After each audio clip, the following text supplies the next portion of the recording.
So what's up guys, so magre-repair tayo ng electric fan. So sabi na nabagsak daw. So pina-check up sa akin. Pero buo pa naman yata to. Nabagsak lang daw to eh. Ngayon hindi na daw gumana. Ayun guys, yung tatak niya, Safe Wolves. Wolves. Ay, ayan. So ayan. So pag pinaikot natin guys, bibilis siya umistak. At saka alog. Alog na yung ano niya. So tara guys, langisan lang natin to. Condition lang natin na tapos balik na natin sa may-ari. Tara guys. So sana natin. Let's go.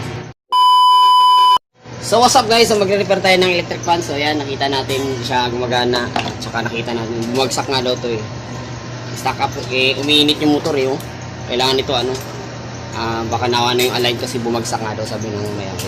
So yung tatak niya. So tara guys, samahan natin. Ano lang natin to, langisan lang natin to, tapos ayusin natin yung ano nito. Kailangan free wheel, maluwag na maluwag. So tara, intro muna tayo, let's go.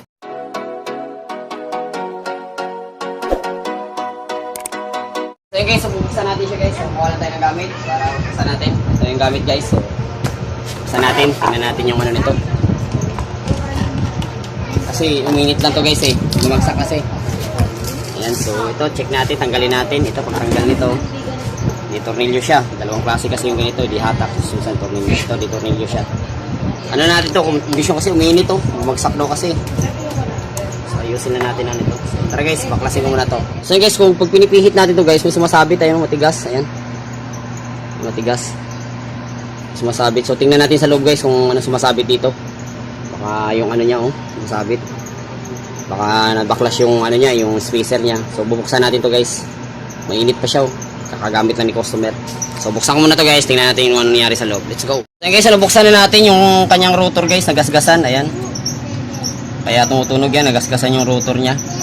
So wala naman yan, saka lalagyan natin langis pala guys. Ayan, wala nang langis yung kanyang foam.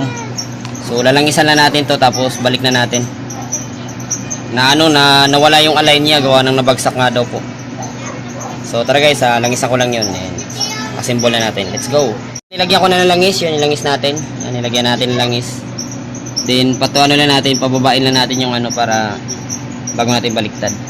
Baka kasi higupin ni electric ano eh. Ayan, may langis na yan. Ayan. So yung sobra guys, tanggalin natin kasi hindi pwedeng maraming langis kasi mag-ano sa motor yan, iwawash niya sa motor. So taob lang natin to para tumulo yung langis. Yung kabila okay naman yung ano, tama lang yung langis na nilagay natin. Inassemble na natin. Let's go. Kasi assemble na natin. So free wheel na siya guys. So nilagyan natin langis yung ano niya, na misalign kasi, at saka nagdagdag tayo ng spacer. Yan, sumabang yung spacer dito. Nagdagan natin yung spacer para maging free wheel. So hindi pa nakakabit yan guys. Ayan, free wheel na siya.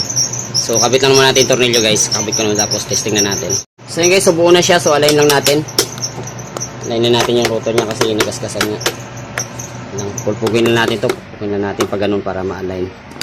Tapos yan, medyo masikip pa siya guys, so lalagyan natin langis. Let's go. Assemble na natin, free wheel na siya guys. Ayan, hindi katulad kanina ba stuck at saka matunog ito, di na wala nang alog yan. Hindi magawakan. Ayan, wala na siyang alog yan. Ayan, may space na kunti guys para mga ganyan, para makapagalaw. Yan, free wheel na siya, so pwede natin testing guys. Testing na natin guys. So naka-plug na yung ano niya, so kita naman kanina kasi may tunog siya kasi nabagsak na. So ito guys, okay na. So pindutin number 1. Ayan, okay na siya guys. Ayan, kondisyon na. Nilangisan lang natin siya, tapos nilagdagan natin yung spacer kasi nawala yung align niya. Ayan, okay na guys. So dito ko lang tapusin yung vlog ko.